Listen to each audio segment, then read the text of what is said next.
Contents में नहीं रहते तो अभी तक आपने घोषणा काहे नहीं किया है जी? आज छुपा आपका हालत खराब। अभी लोग शुरुआत नहीं किए हैं अपना लोकसभा का भ्रमण, हम आधा लोकसभा खत्म कर पढ़े लिखे लोगों को ही चुनाव में आना चाहिए। बिल्कुल मेरा 4 साल का एक्सपीरियंस है। था से पेट नहीं भरता है। मेरी लड़ाई रोटी की है। अभी आप जगह मिल जाए तो किसी को नहीं बख्शेंगे। सब ये हम नहीं बोल रहे हैं, लेकिन वही जीतेंगे ये नहीं हो सकता हूँ, लेकिन मैं ही कर सकता हूँ केवल, ये गलत बात। सर आप देख रहे हैं आप तक पुरुषोत्तम। फिलहाल मैं अभी धनबाद आ चुका हूं और धनबाद में आपने काफ़ी सुने होंगे जो हमारे जयराम भैया जो जयराम महतो के नाम से जो गिरिडीह लोकसभा क्षेत्र से जो अभी खड़े हुए उम्मीदवार हैं, इनका नाम तो बताने के मौफिज नहीं है, काफ़ी लगभग फेमस हैं, अभी सब जगह चर्चित में आए हुए हैं। तो चलिए फिलहाल उनसे कुछ जानकारी लेते हैं, चुनाव मुद्दे के बारे में उनसे कुछ जानकारी लेते हैं तो बताने का हम प्रयास करते हैं। तो सबसे पहले आपका स्वागत है भैया। जी आपका भी स्वागत है। सबसे पहले ये बताइए भैया कि आपका जो टाइगर जयराम महतो नाम कैसे पड़ गया? टाइगर जयराम महतो रखने का कुछ मकसद दर्शकों को? नहीं नहीं देखिए, बचपन में हर बच्चा जो होता है उसकी कुछ एक्टिविटी के अनुसार कुछ नाम पड़ता है। गोलू मोलू पोलू कुछ भी नाम उसका मतलब एक्टिविटी के अनुसार बचपन से उसको कुछ निक नेम पेट नेम दिया जाता है। तो बचपन में हमारी जो एक्टिविटी थी स्पोर्ट्स पर्सन की थी और काफ़ी चंचल स्वभाव था और काफ़ी निडर फियरलेस स्वभाव मेरा बचपन से रहा है।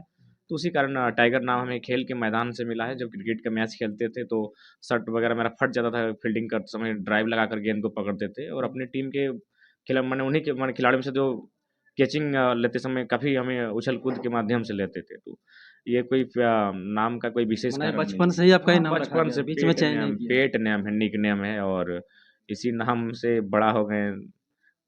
बाकी इससे कोई पॉलिटिकल इशू इसमें नहीं है, ये बचपन का नाम है अच्छा मेरा। चलिए तो बताना चाहते हैं आप तो एक बहुत अच्छा मतलब छात्र थे, युवा थे, पढ़ने में भी काफ़ी लगभग तेज थे और वनस्थली स्कूल में भी टीचिंग वगैरह किए, मतलब बहुत अच्छा आपका जो है शिक्षक क्षेत्र में था, बढ़ा हुआ मतलब अच्छा था। फिर आप चुनाव में आने का मकसद क्या? देखिए मेरा मानना है कि जो पढ़े लिखे लोगों को ही चुनाव में आना चाहिए। जैसे हम लोग बोलते हैं ना कि चुनाव में जो अभी चुनाव का माहौल हमने ऐसा बना दिया है कि मैक्सिमम अनपढ़ लोग जिनके पास विजन नहीं है वैसे लोग लीड करते हैं। तो जिस कारण आज देखिए राज्य देश को कितना नुकसान हो रहा है, आज किस प्रकार देश के माहौल को लोगों ने बना के रख दिया है। तो इसीलिए मेरा मानना है पढ़े लिखे नौजवानों को राजनीति में आना चाहिए और समझना भी चाहिए कि राजनीति क्या है। अभी आज बात की जो लोग काला धन लाने की बात करते थे और इलेक्टोरल बॉन्ड्स पे चुप हैं, तो मुझे नहीं लगता है कि ऐसी चुप्पी इस देश के लिए हितकारी होगी, कहीं न कहीं अहितकारी होगी। तो हाँ, बिल्कुल वनस्थली में लगभग मेरा 1.5 से 2 साल का टीचिंग एक्सपीरियंस है। शिशु मंदिर है, वहाँ मैंने भी आपका मेरा शिक्षक क्षेत्र में बहुत अच्छा छवि है बिल्कुल आपका। हम एक गुड माने अपने टाइम का बहुत बेहतर स्टूडेंट रहे हैं और एक अच्छा टीचर भी रहे हैं। और एक टीएपी सरकारी स्कूल में मेरा 4 साल का एक्सपीरियंस है। मतलब वहाँ शिक्षादान, वहाँ टीचर की कमी थी। तो देखें बच्चे लोग एक दिन बाहर खेल तो हम गए थे प्रिंसिपल से शिकायत करने कि सर आप लोग क्या माने बच्चा लोग बाहर घूम रहा है, देख रहे हैं कोई चोरिया नदी नाला में मिल रहा है। तो प्रिंसिपल मेरे बारे में जानते थे, हमको अपना ऑफिस में बैठाए, बोले जयराम जी पहले मेरी बात सुनिए, आपकी बात हम सुन लिए, टीचर नहीं है। तो आप भी तो मास्टर किए हैं ना, तो जब तक कुछ नहीं करते हैं आप लोग, तब तक आप ही पढ़ा दीजिए। अब देखिए अब हम गए थे शिकायत लेके प्रिंसिपल से। लेकिन आपका मन वहाँ हाँ, जाके बदल गया। नहीं, नहीं प्रिंसिपल हमको ऐसा बात ही बोल दिए कि आप जो शिकायत कर रहे हैं हम क्या कर रहे हैं? हम भी तो एक टीम इंसान है, टीचर ही नहीं है सरकारी व्यवस्था में, सरकारी स्कूल में टीचर ही नहीं है। तो हम बोले सर पॉसिबल है कि सरकारी स्कूल में हम पढ़ा दें? बोला नहीं एक चीज़ नियम है, आप पढ़ा सकते हैं। आप अपना मैट्रिक, इंटर, ग्रेजुएशन और मास्टर का आपका मार्कशीट दीजिए सारा चीज़ और एक लाइन लिख के दीजिए कि हम किसी प्रकार का माने कुछ भी पैसा नहीं लेंगे, निःशुल्क पढ़ाएँगे। निःशुल्क। हाँ, तो फिर हम प्रिंसिपल के नाम से एक आवेदन दिए कि हम प्रत्येक दिन 2 घंटे निःशुल्क लेना चाहते हैं। अप्रूवल हुआ और लगभग 1-2 दिन नहीं 4 साल और 2 घंटे नहीं वो 4 4 घंटे बढ़ साल। गया। 4 साल 2 घंटे से 4 घंटे खुद प्रिंसिपल आके बोल देते हैं कि जयराम जी आज टीचर कम है, आप रह जाइए ना क्योंकि आप लोकल हैं और आपका इन्फ्लुएंस है, प्रभाव है आपका बच्चों पर तो रह जाइए। आप जब पढ़ाते हैं तो बच्चे लोग सुनते हैं। तो इसी तरह 4 साल बीता। ये आंदोलन नहीं आता तो लग रहा है हम हमको अभी भी पढ़ाते। अगर ये भाषा आंदोलन नहीं होता मैंने चुनाव क्षेत्र हाँ, में अगर नहीं चुनाव क्षेत्र में नहीं, भाषा आंदोलन, चुनाव तो हाँ, अलग विषय है। भाषा आंदोलन अगर नहीं होता, तो हम आज भी उसी विद्यालय में जो +2 विद्यालय है, सरकारी विद्यालय, पूर्णतः सरकारी विद्यालय है, वहाँ हम निःशुल्क शिक्षा दान के तहत आज भी पढ़ाते हैं और आज मेरा वो लगभग 6 साल हो जाता है। चूँकि मेरी पीएचडी अभी भी चल ही रही है, तो हमने कहा था कि जब तक पीएचडी मेरी रहेगी, हम अपना पीएचडी भी करेंगे और यहाँ बच्चों को पढ़ा भी देंगे। तो आज ये मेरा 6 साल हो जाता है, लेकिन 4 साल के बाद वो आंदोलन हुआ और फिर हम वहाँ से आंदोलन हुआ तो फिर अब तो गाँव भूल गए, तो अपने आप को भूल गए, तो फिर अब सवाल ही नहीं है। तो बदलना ही जी। पड़ेगा।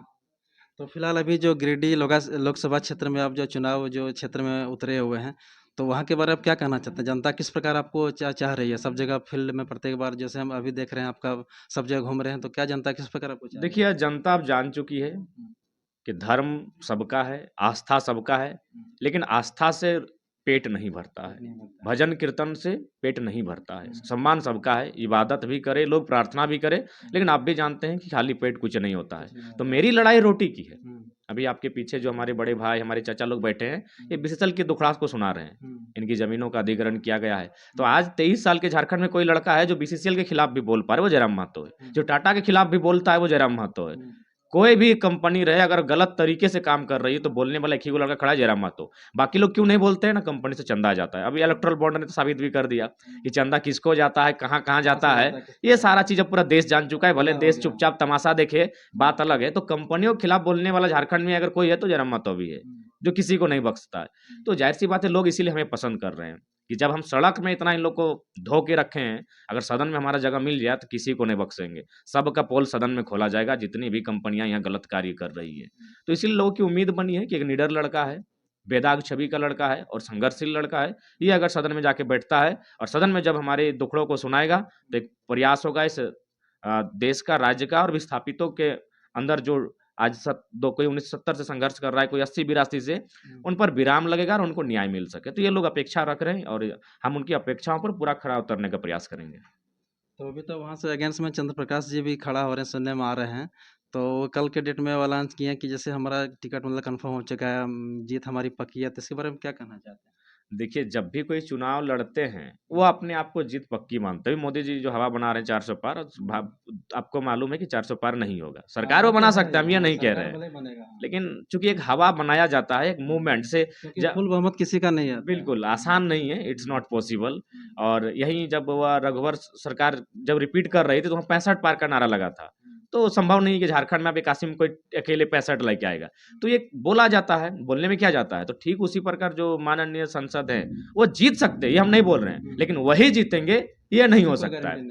ये वो कहते हैं ना कि मैं इस काम को कर सकता हूँ, लेकिन मैं ही कर सकता हूँ केवल, ये गलत बात है, ये नहीं हो सकता। तो ठीक उसी प्रकार यहाँ जो भी प्रत्याशी उतरेंगे, वहाँ विपक्ष में जो भी उतरेंगे, खासकर गठबंधन में, वो भी कंटेंट्स में रहेंगे और जयराम महतो भी कंटेंट्स में ही रहेगा। अगर हम कंटेंट्स में नहीं रहते तो अभी तक आपने घोषणा काहे नहीं किया है जी? सबका हालत खराब है। 11 विधानसभा तो हो चुका, केवल यहीं गिरिडीह नहीं नहीं, सीधा बात है। उसको गिरिडीह में अभी तक घोषणा काहे नहीं कर रहे हैं, धनबाद में हम घोषणा काहे नहीं कर रहे हैं? अगर जीत के इतने श्योर लग रहा है तो काहे कि ना, इस बालक से डर किस बात का? राज छुपा हुआ तभी ना। बिल्कुल राज छुपा है, सबको हालत खराब है।